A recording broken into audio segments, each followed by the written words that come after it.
In case you guys have not heard, there is something so exciting going on for the Unashamedly You podcast. We are doing a live panel discussion at NAYC this year, and it is something you do not want to miss. We're teaming up with some incredible ladies. Charity Walter, Danny Jules, CEO and designer, Mandy Bowen, who is a modest fashion inspiration and an author, Ashton Quill, owner of Ash and Stone Skincare. You guys, this is all taking place on Friday, July 25th from 2 to 3 p.m. at the Crown Plaza Hotel, which is right across from the stadium. This is something that you do not want to miss. There are going to be 50 seats out. So if you don't make it to a seat, stand around. It's totally fine. We want to have you there. You're welcome to come early for a meet and greet to meet these incredible ladies that you guys all know and that are inspired by. This is something I promise you don't want to miss. There's going to be giveaways. It's going to be extremely fun. If you have a question that you would like to ask me or any of these amazing ladies, make sure to send that in, and we want to ask your question for the podcast. I cannot wait to hug your neck and meet you in person. Make sure to stop by and say hi. We cannot wait to see you there.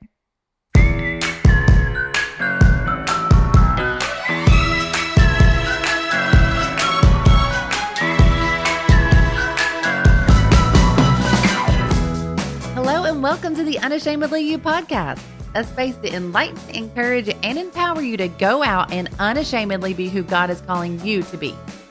I am your host, Jamie Herndon. I pray you hear less of me and more of him as you listen to today's episode. Let's grow together.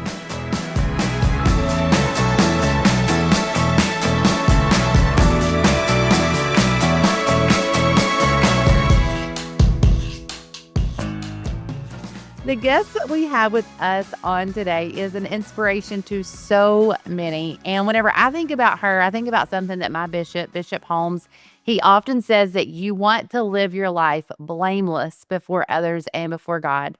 And I truly feel like that this is something that I can say about her. Just knowing her story, watching how she's lived through trials that life has given her, yet she has always shown up in a way that has glorified God through everything.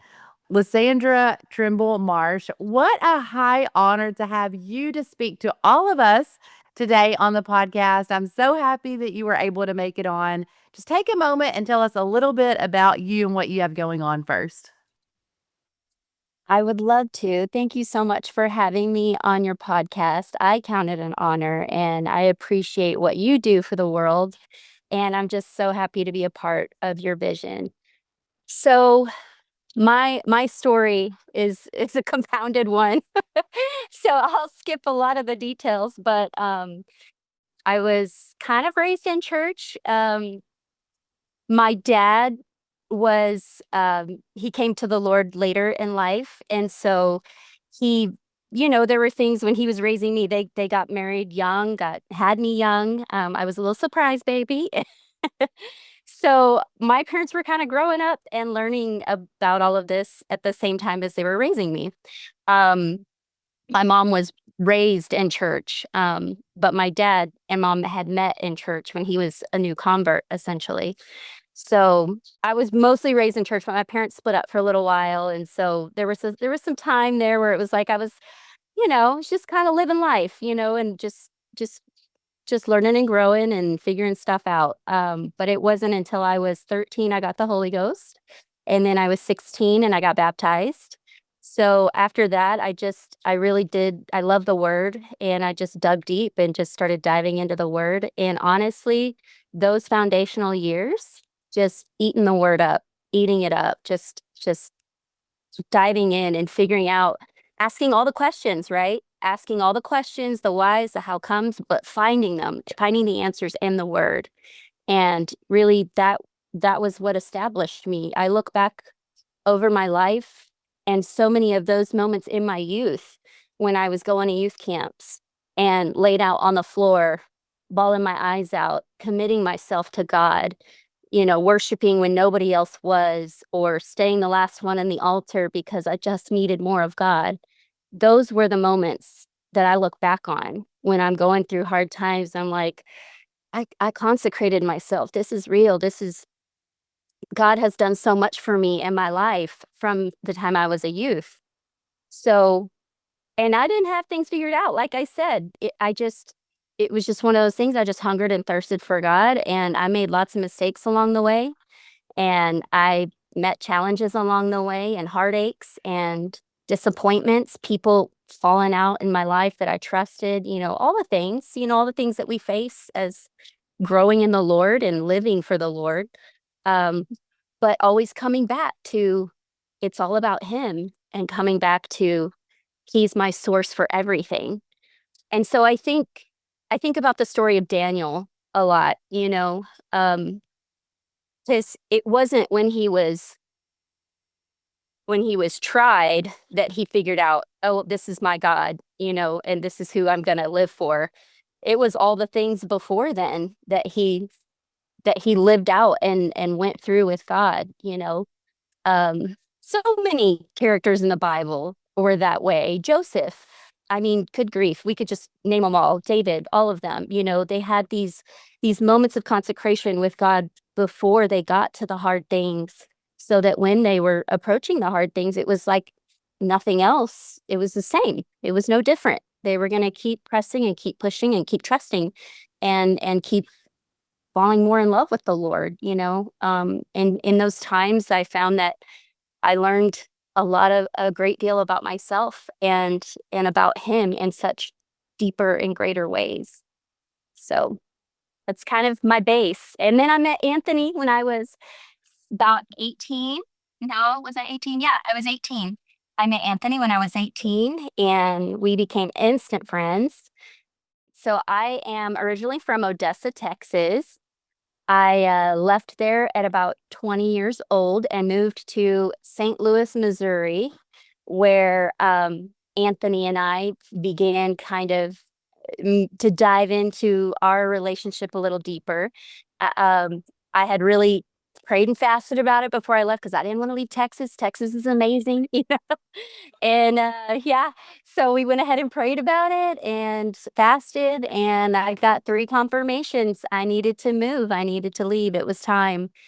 And so I did it a little begrudgingly, honestly, but but I moved to St. Louis, and Anthony and I started to date more seriously while I was there.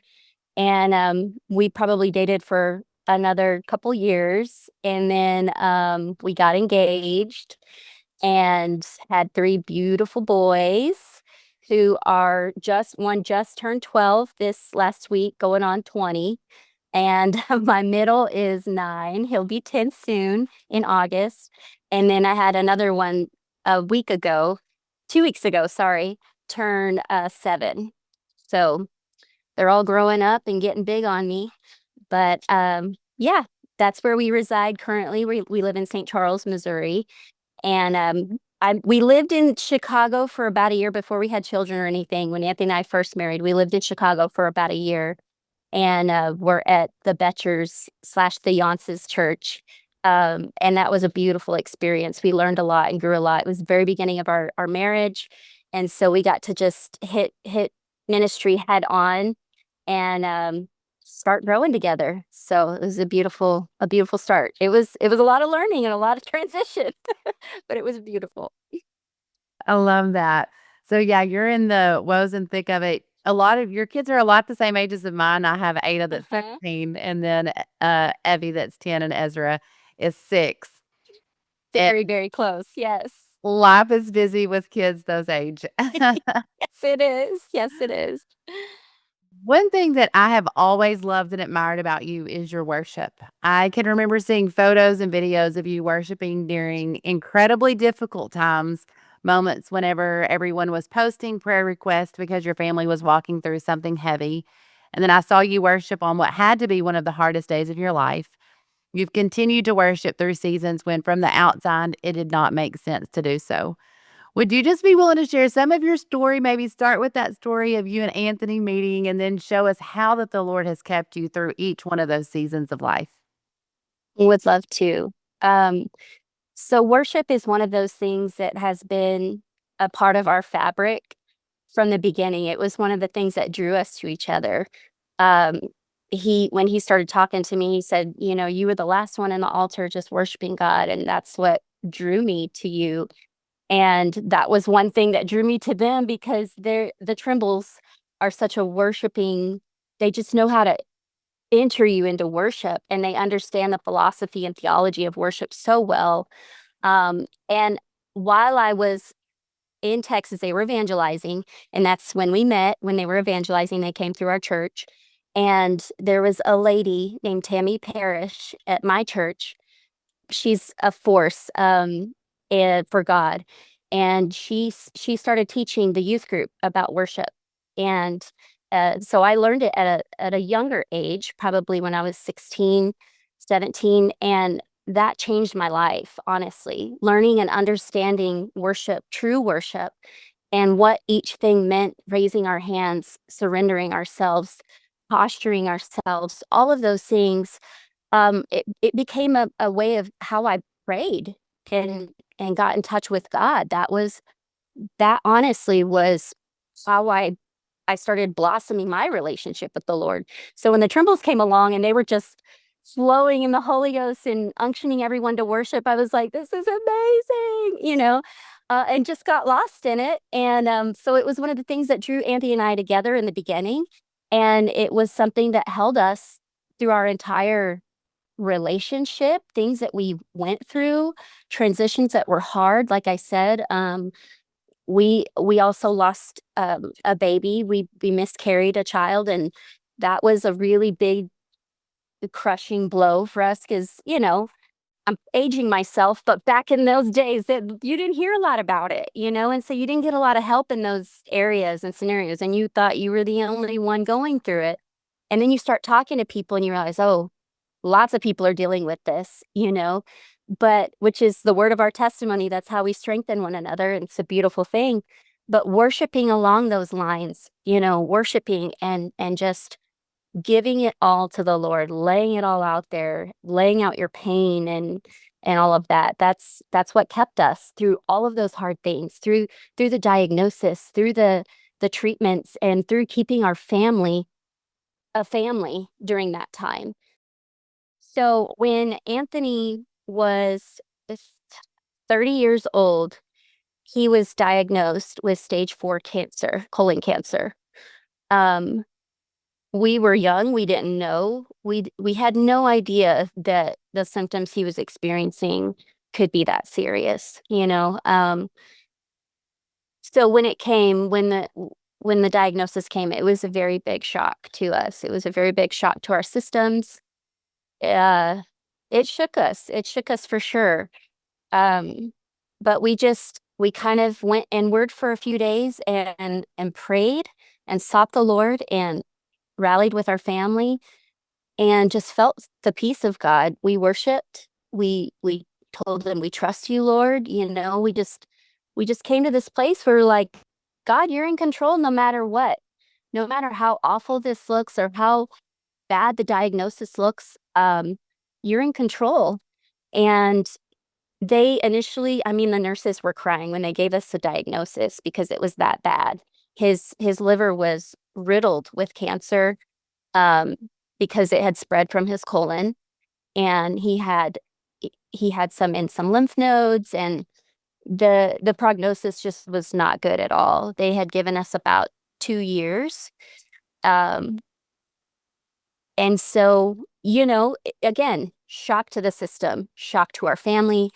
I had just had our second child. He was 2 months old. Um, we were very heavily involved in ministry. So it was just a big shock. And it took a lot of just getting on our knees and giving it to the Lord and saying, we trust you, God, no matter what this looks like. And we honestly believed for a total and complete miracle, if I'm just being honest. Like, there was never a doubt in our minds that he wasn't going to be healed. We felt promise after promise. We were prayed over, and things were spoken to us. There were promises that we held on to, and we truly believed this was going to end in victory. He was not going to die from this. So we clung to that. We believed that. We walked that in that way. And in hindsight, I'm so glad we did. I'm so glad that we didn't carry the weight of the what if he passes away. We lived like he was going to. We lived very intentionally and we made lots of family memories. We put everything we had into our church life, our family, our God. We put everything into it. And I don't regret it one bit, but there are promises that I felt were left undone. Of course, there were things I questioned and thought, God, you knew that I interpreted it this way. Why did you let me interpret that word that way or that promise that way? Why did that person word it this way? And it was trusted people. It wasn't like we were just taking, any ordinary word from the street or from a fortune cookie. You know what I mean? Like we felt we had trusted words from trusted people. And so when we started walking through what we felt like was the valley of the shadow of death, we did feel very confused. We felt uh very broken. We didn't understand. We felt like, how did we misread this? How did we miscalculate this? Maybe God's just going to raise him up at the last minute. Maybe God's going to raise him up at the funeral. There were so many questions and just because I just couldn't fathom that it would end any other way, you know? So when it did, it was like, it did shake us. It did shake my core, but I knew just in times previously because a cancer diagnosis is very up and down. We've all experienced somebody who has had cancer in our family or something. So everybody pretty much knows a cancer diagnosis, there's a lot of highs and lows. There's, one month you'll get a clean scan and then 6 months later you'll get a bad scan. So it is a very much high and low kind of situation. And we saw so many miracles in that time. We saw, I mean, miracles that the doctors didn't understand even. Like when because they never thought he would be able to have surgery. They thought he's far too gone. He won't be able to have surgery. So when his liver cleared down to like 3 or 4, maybe 5 spots on his liver, they were blown away. And he did it off of chemo. He took 10 months off and said, I'm not doing chemo for 10 months because I want to live intentionally. I want to live life and feel good. And he did just natural stuff. And his diagnosis turned around. The one in his colon was totally gone. They didn't even know where it was. They saw the mark of where they marked it when they went in for the biopsy before, but there was no tumor. So we had incredible moments of that was a total miracle. The fact that he lived 6 years post diagnosis was a miracle in itself, to be honest, because we were given 2 years, when they diagnosed him. So everybody, the doctors were pretty dumbfounded at how his diagnosis was behaving. They were like, this is not how it normally behaves. So we don't know how to tell you what's coming next, because this is not normal for somebody to keep going and doing well, because he would go months where he would do great. Um, and for a long time, he was just sustaining it and maintaining it, and he was doing really well. It wasn't up until COVID. We all got hit with the bad COVID strain.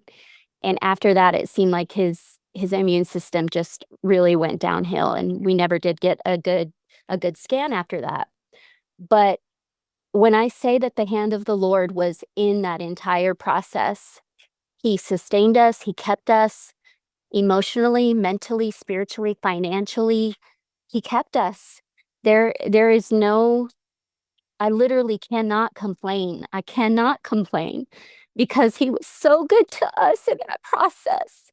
He was a stronghold and a strong arm and a force when we needed the strength and we needed the grace. It was there. It was there. It was present. And it was nothing we did.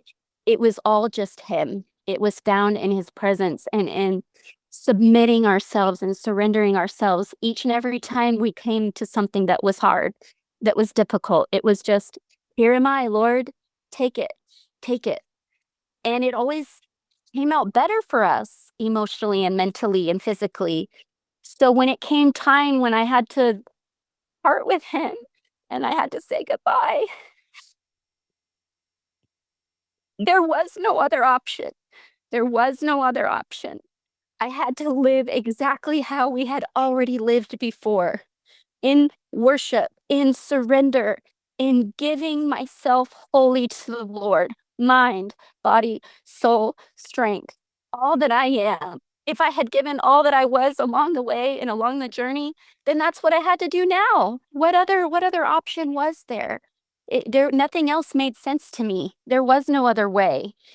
I knew that if I went down a dark place, a dark hole, and it's easy to do when you're in those places, but I knew if I did that, there would be no peace. There would be no hope. There would be no light.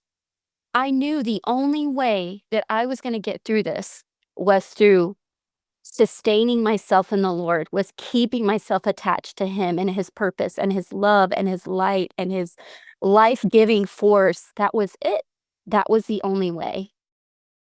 So when we talk about worship, it is still something that sustains me even through that situation, and I'm still grieving that loss. I still grieve it deeply. I'm so grateful for the gifts and the things that God has brought into my life, the people that God has brought into my life, and I feel so abundantly blessed, blessed beyond what I deserve or even imagined, but I still grieve what was. I still grieve that loss and the loss of my life in general, but it doesn't mean that I can't have hope and beauty and his blessing anymore.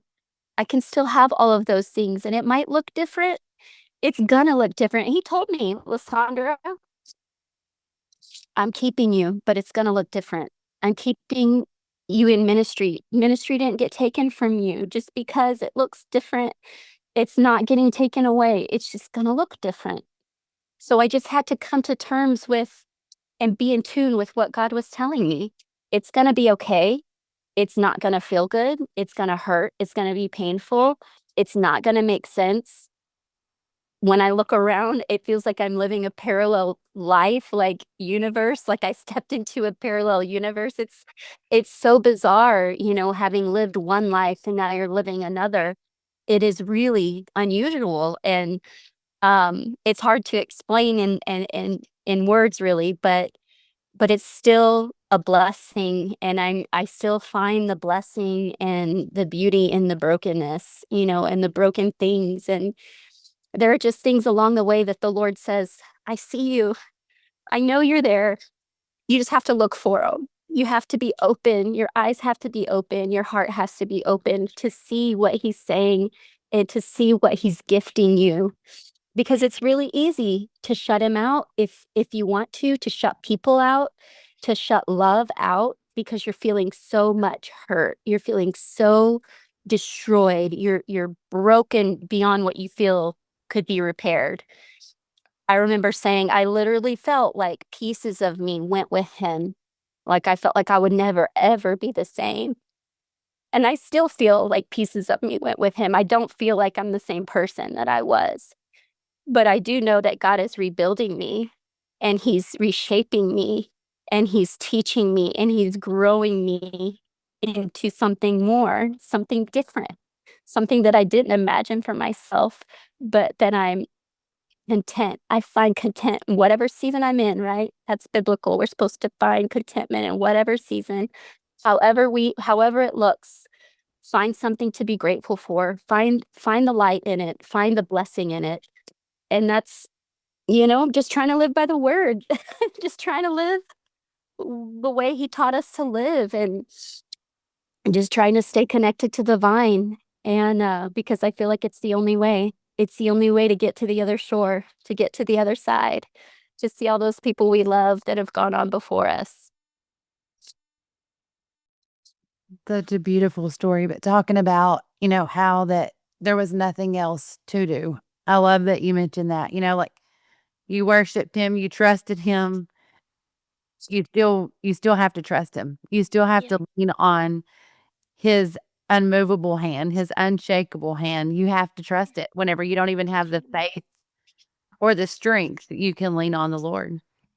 Yes. You mentioned leaning on the word. Would you share maybe some of those particular scriptures or songs that carried you through some of those dark moments? Can I tell you, my family laughs at me about this because I don't have favorites. That's it's really hard for me to pick favorites in everything. Um, and it's the same when it comes to the word and music and all of those things. Um, I I honestly, in the beginning, I could only take and I told you how much I love to eat the word and love to study the word, but in that season, I could only take snippets. I could only take it w it I don't know how to explain it, but it was like my brain could not process much. My brain couldn't handle much,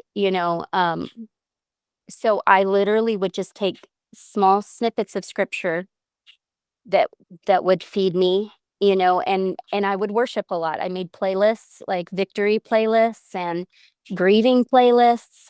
I made I made all kinds of stuff. I did anything and everything I could to help myself through that scenario. I read books about grief and processing. I went to Grief Share. It took me a few months to join a Grief Share class, but I did it, and it was very helpful. It was very helpful. I was like, "This is gonna be awful. This is gonna be terrible."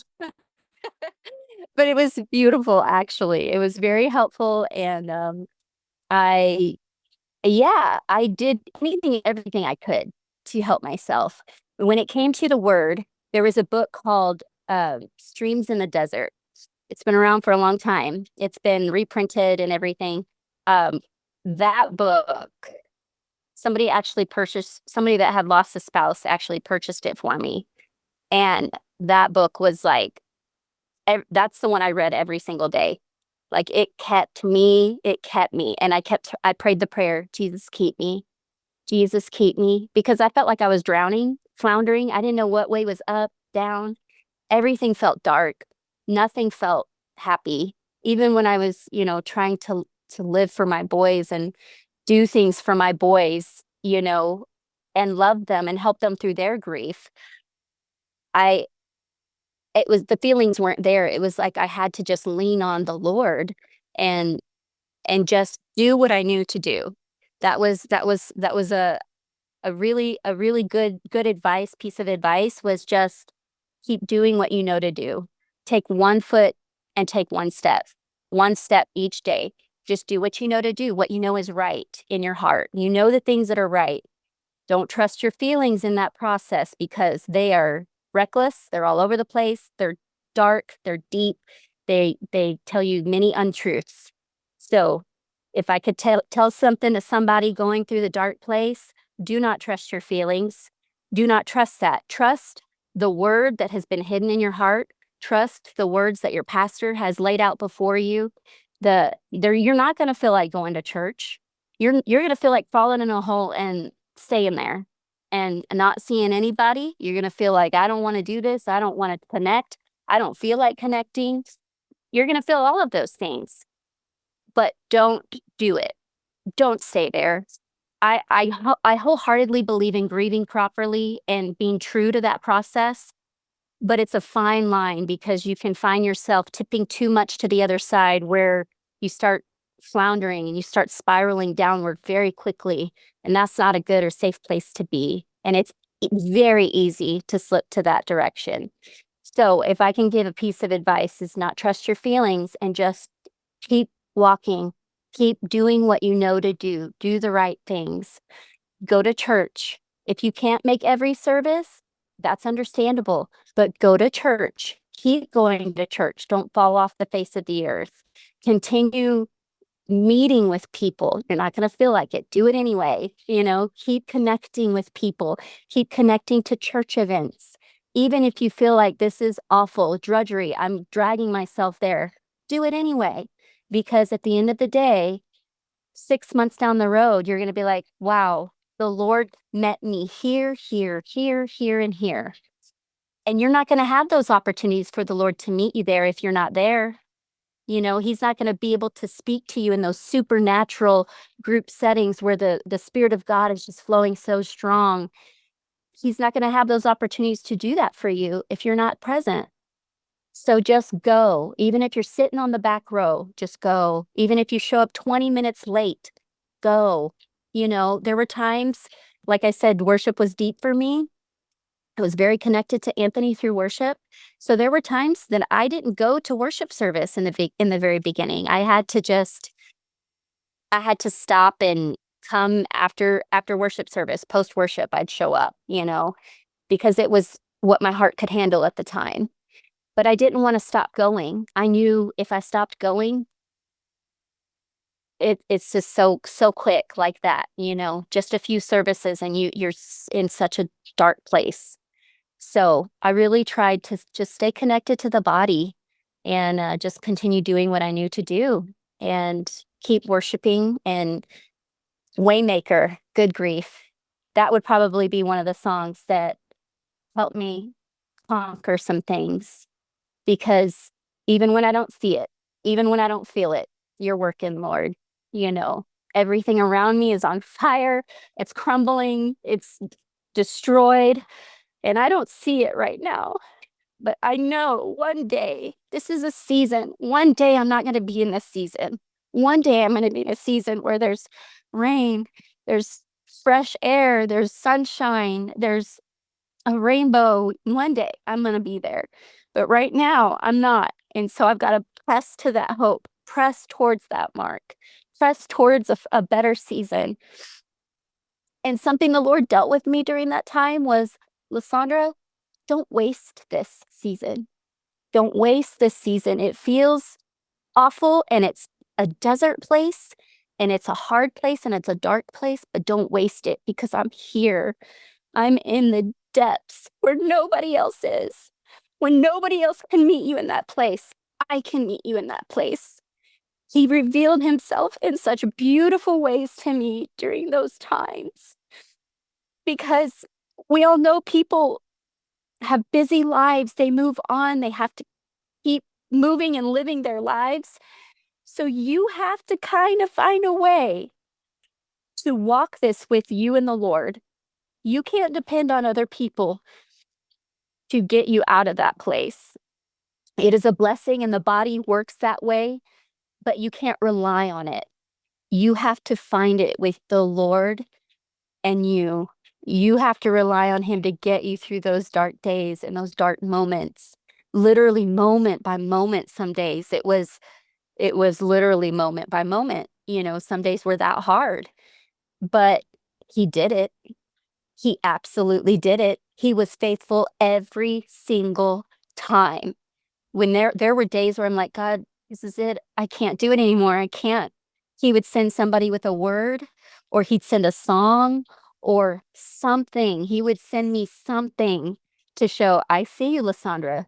Don't give up. I'm here. I'm with you. It's going to be okay. You're going to make it. And he's so close to the brokenhearted. He's so close. He's so, a whisper. All I would have to do is whisper his name, and his spirit would just flood my car, would flood where I was in that moment. I would be in my closet sometimes, and his spirit would just rush in and hold me and help me when I was broken and crying on the floor, feeling like I had no way forward. He was there. He met me there. And I know he does it for countless other people. And I've talked to other widows who mentioned the same thing. Like, he was there in ways that I couldn't imagine. Financially, miracles. He stepped in and made a way. He's a way maker. He truly is. But you have to rely on him. You can't shut him out. You have to give him opportunity to be that way maker in your life. So just keep pressing. Such an encouragement, everything that you're saying for anyone that's going through anything, knowing that, it doesn't matter what you're going through. He sees you. He's there. He's there for you. You just have to, like you said, you have to be there for him. You have to show up for him to show up. Yes, you To do. allow him to meet you there.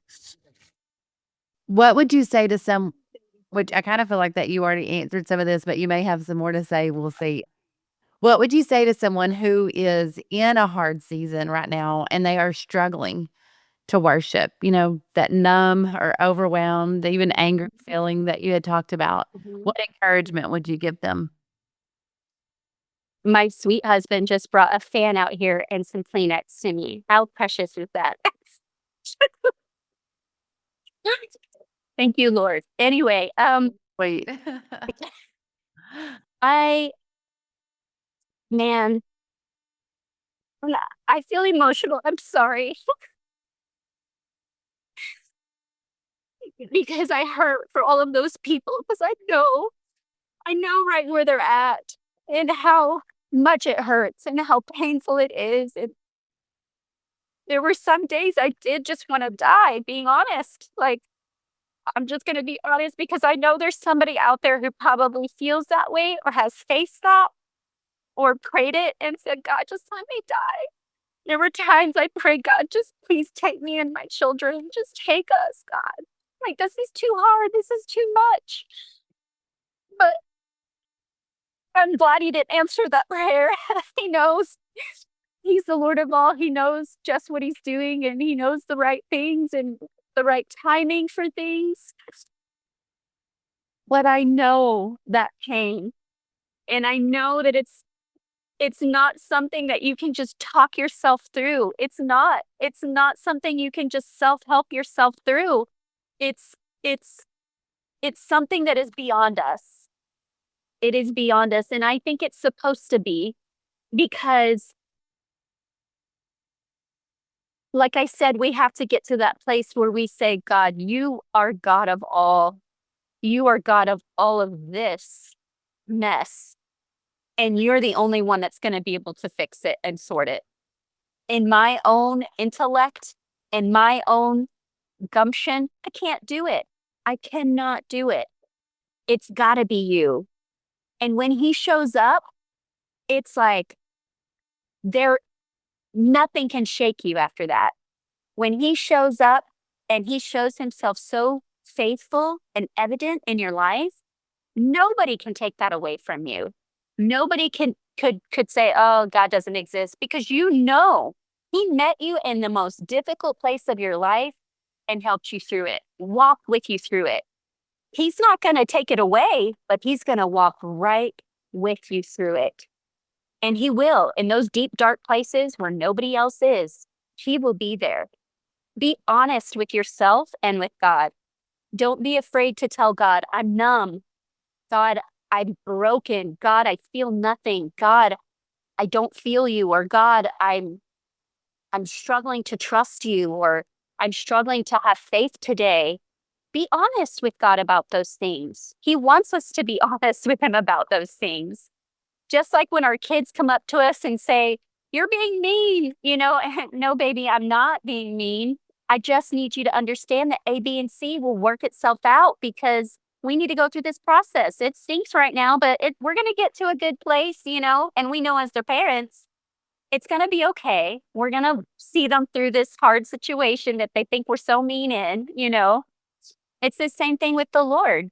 He's going to be there every step of the way, but we're going to go through it because we got to learn and we got to experience him in a deeper way and a deeper level. So for those that feel numb, be honest. Be honest with the Lord. Talk to him. And like I said, give opportunity for him to respond. Open up your Bible, open up a devotion, turn on a worship station, something for him to respond to your heart, to speak something to you. Go to a ladies' conference or a men's conference, or if you're hungry and you're desperate for something, you've got to take some steps to get there. Make yourself available to the Lord. Let the Lord know, I need this and I want this and I'm going to go for it. I need it. Heal me. Heal me. I need healing. Make yourself available to that healing. Worship through it, basically, is what I'm saying. It's not fake. It's not fake to do that. It's not fake to lift your hands if you don't feel him.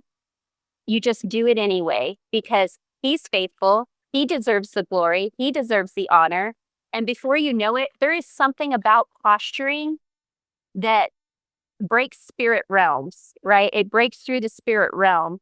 It's not just, oh, I don't feel this. I can't do this because I'm not worthy, or I'm not in a good place. I can't raise my hands to him. No, that's a lie and a trick from the enemy. You have to fight. That's how you fight. That's how you battle. That's how you take victory and take territory when you're in those deep dark pits. That's how you climb out of those pits, is by, I don't feel this, God, but here I am. I'm giving you my heart. I'm giving you my soul. I'm surrendering all that I am. I'm giving it to you, Jesus. That's how we get out of that pit. We might not feel it at first, but little by little, we keep pushing and we keep pressing, and chains start to fall off. That hard shell starts to kind of chip away. And before you know it, the Lord starts working and mending places we didn't even know needed mending. And beautiful things can take place if we're just available and willing.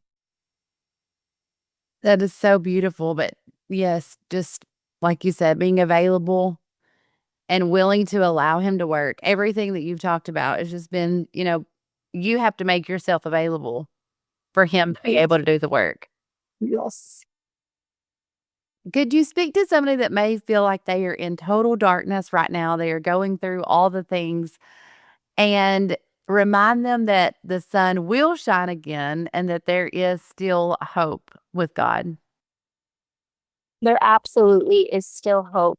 Um, when when you feel like you're drowning, there's absolutely still hope. There's breath in your lungs. The Lord is in control and Lord over all. There is absolutely hope. And like I said, you're going to feel like you don't want to be in that place. And you're going to feel like you want to rush it, and you want to rush the process because it stinks and it's painful. But don't rush it, because there are treasures, there are gold nuggets to be found in that deep, dark pit, and about yourself and about the Lord. It stinks to all. I'm not going to even sugarcoat it. It is awful. The pit, the dark place, it's awful, awful, awful. And I want it out every moment, every day. It's like, Lord, I hate this. I don't want to be here. But we would just come back and say, Lysandra, what can you learn from today? What can you glean from today? What can you learn from today? Where am I? What am I doing in your life? So if anything I can say to the person who is in that deep dark place and just needs hope, just remember that things are seasonal, they're cyclical. You will not be in that dark place forever. It's against everything of creation. You cannot be in that place for forever. At some point, things are going to shift. Things are going to change. Something is going to happen.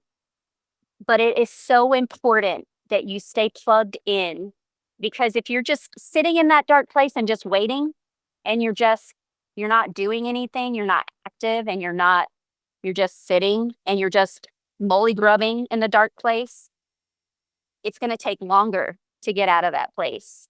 But if you're actively trying to grow and learn and glean from the Lord and say, God, what is it in me that needs to change and grow and develop in this season? Where are you taking me? What is it that you're wanting me to learn for the next season? What is it, Lord? Show me, teach me, help me, give me understanding. Pray all of those things. If you feel so lost, just pray to that lostness. Just, it's all about relationship and being open and honest with the Lord about him walking this with you. So speak to that lostness when you're in prayer with the Lord. Ask him questions. God, how do I get out of this? How do I take one step forward? Where do I go to move forward? And he'll send somebody, or he'll send a word to say, maybe you should start grief share. Maybe you should meet with me once a week. There are things that start to shift and take place. But again, you have to be open and available and take those opportunities. Because if you shut everybody out and shut the Lord out, then you probably will stay in that deep, dark place. But there is always hope. No matter how long you've been there, no matter if you've made yourself stay in that place for a long time, there is always hope and there is always a way out. The Lord is just saying, come to me. All who are weary and heavy laden, come to me. Come to me. Find me in that dark place. Find me in that deep hole you're in. I'm present there. I'm there. You just got to come to me. Will you share here some of how you met Eric and how that your life is now that God, brought him to you? Okay.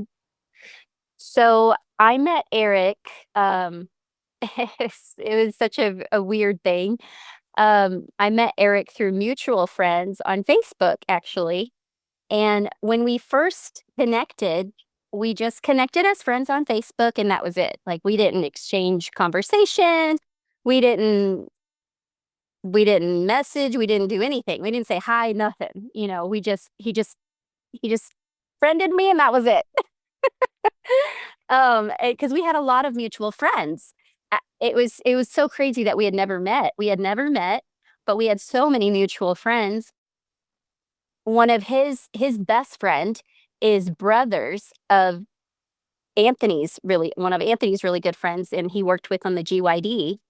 And so uh, it was just really unusual that we had never seen each other or met, but um, we met through Facebook, and again, just friends. And then I don't know, maybe a year after he friend requested me, uh, I started getting little likes on my posts, and stuff, and and I started kind of like, who is this guy, and I started kind of liking stuff on his posts, and it was just kind of went from there.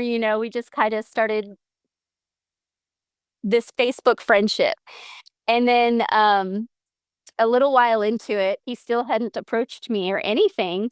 And so I said, you know what? I'm just going to message him and say hello and introduce myself. And in my brain, I had not talked to anybody at this point. I had not opened that door in the least. I had not, I was, it was so weird, but I was just totally shut down to any kind of, I was just like, No, no. So he was the first one that I like allowed to like even contemplate a friendship idea. And a lot of his things that he enjoyed doing and liked and were very similar. And so I thought he would be a good friend to like just and start kind of opening the door to like meeting people and becoming friends with people. And so I messaged him and said, "Hey, I know we're Facebook friends, but I'm Lysandra. I just want to formally introduce myself and just want to say hi, and hope you're well, whatever." And that just kind of like swung the door wide open. Then I think he was just trying to be very, thoughtful and kind and respectful, and which is what I needed, was 100% what I needed.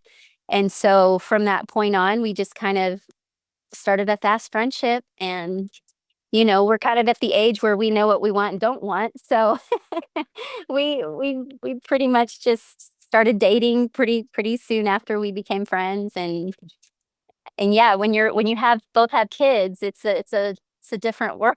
The dating life is different.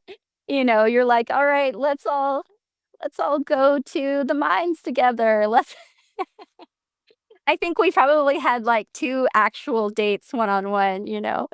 But no, it was really great. We had a great time, and just yeah, we just learned to have a good time together and our families and everything. And this season is a whole season in itself. It's not easy, and it's came with its own challenges and all of that, but it's been so beautiful to see how the Lord can take our ashes and turn it into something beautiful.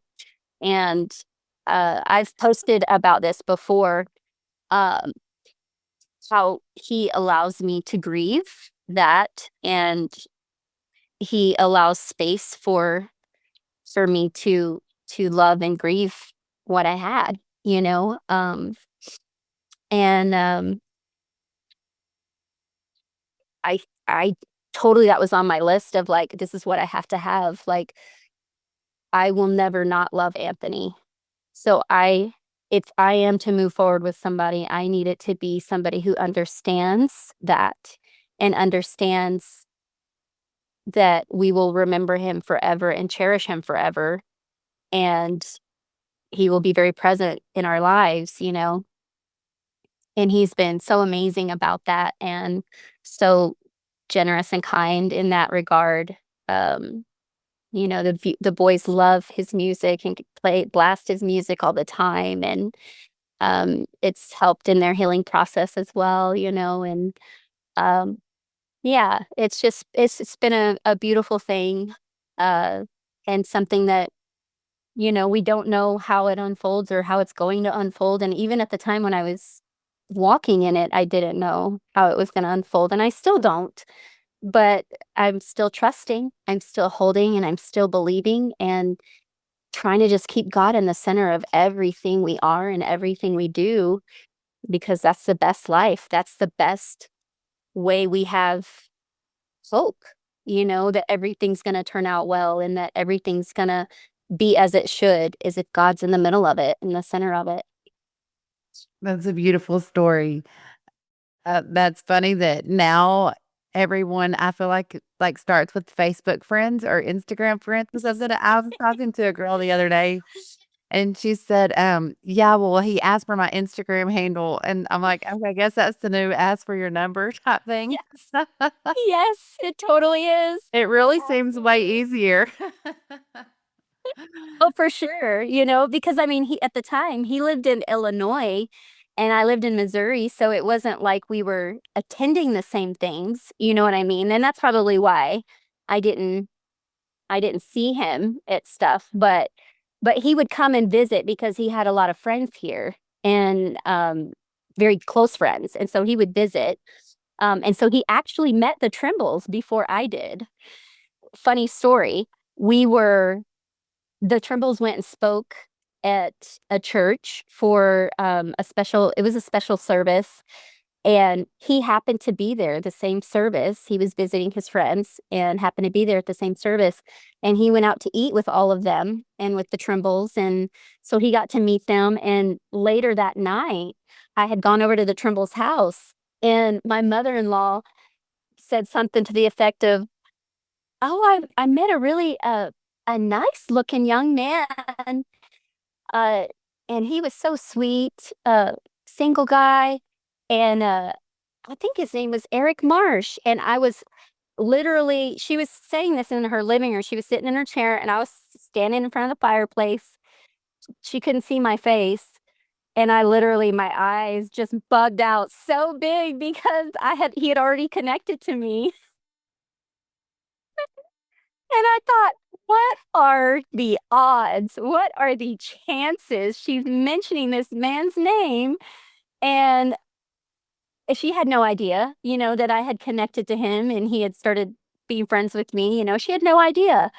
And it was just a kind of one of those little God winks, you know, to say, I see you. I know, you know, where you're at. And it kind of gave me that, like, okay, you know, maybe this is in order, you know. And of course, I still prayed. I prayed so much about it and I sought counsel. I talked to the Trimbles about it, I talked to my parents about it. Those that I trust in my inner circle, you know, I uh I did all of those things, but there were just God winks along the way because in a situation like this, you know, it can be scary when you already have children and things like that, and it can be scary to make that step and to say this is the right course of action for the rest of our lives, you know? When you had something so precious and you don't wanna take away from what was there, you know? So it was a really big transition and deal for me to come to that place where I was like, "Okay, okay, yeah, okay, you know, we can do this." It was a lot of this, you know, for me and my emotions, and, you know, Eric is great and nothing shakes him, so We women are such emotional creatures anyways. yes, yes, yes, we are. Well, And we need all the security, all the things for sure. Your story has been absolutely amazing. It was so beautiful to ask this question for you. Do you have anything else that you want to share, or are you good with wrapping it up? You know, I think I said a lot. This is so good. Okay, we'll go to the one last thing. All right.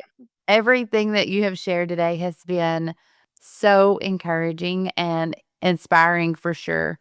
Like I had said at the very beginning of this when introducing you about living your life blameless, I truly believe even after this podcast, I could say that even more. Just that, there's no doubt you were in those places, but you didn't allow yourself to be there alone.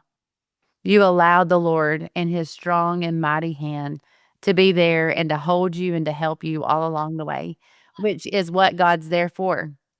Mhm. That is the purpose of him for creating us, is to have a Yes. relationship with us. He wants that. He wants us to lean on him in every situation, in every season, and in those hard times whenever we can't find anyone else, like you said, to be there and to meet you, he can understand, and he can help you. So everything has just been absolutely incredible, so encouraging. But what is one last thing that you would want to share with the Unashamedly You community today? You know, I would say just that be unashamedly you, and God created you very specific. He created all of us with very specific talents and emotions and feelings and desires and goals. Comparison truly is the thief of joy. And I would just say, just tune into what God wants for you. It's not going to look like it does for so and so next door. What does God have for you? And what does that look like? It doesn't have to look like the storybook life or whatever. It can be beautiful no matter what your life circumstances, no matter what category you find yourself in. If you have no family, if you are single, if you are the only one in church, if you are if you've lost and lost and lost in your life, God can still create such beauty from the ashes. Sometimes that soil, that ash soil, is the best soil to plant in. It creates bountiful things in that kind of soil. The Lord does it. He does it in the natural world, but also in the spiritual world. So, whoever you are, whatever you're going through, whatever your life looks like, just know that He created you for a purpose, and He has things in mind for your future, things that are beautiful and wonderful. You just have to open yourself up to them and allow yourself to see them and appreciate them and give glory to God for them. And you'll see it. You'll see it start to crop up in your own life. Just trust Him and hold to Him and have faith that it's going to be okay because He said it is. He does all things well, Yes, He does. and we can trust him. Thank you so much for opening up your heart and sharing it with us here on the podcast. I know that this isn't probably always easy for you to share, to talk about, but that you did that for us to be an encouragement to the other people that are listening to this podcast. And I know that you did just that. So thank you for Absolutely. opening your heart for us and sharing it with us today. We appreciate it so much. Absolutely. Thank you for letting me be a part. And I love everything that you're doing, and thank you for doing it. And bless all of you. Thank you for listening. Thank you for listening to another episode on the Unashamedly You podcast. And make sure to go and enter our summer giveaway that we are doing. We are going to be sending 2 of you amazing listeners an Unashamedly You tumbler. All you have to do to win is share our podcast to your social media and tag us, and you're automatically entered. We are going to be announcing the winner on August 1st, so you can share as many times as you want between now and July 31st to be entered. A huge thank you to all of you that are in this space with us week after week. It truly means so much to know that you are loving these episodes and that they are encouraging you on life's journey. Go be unashamedly you.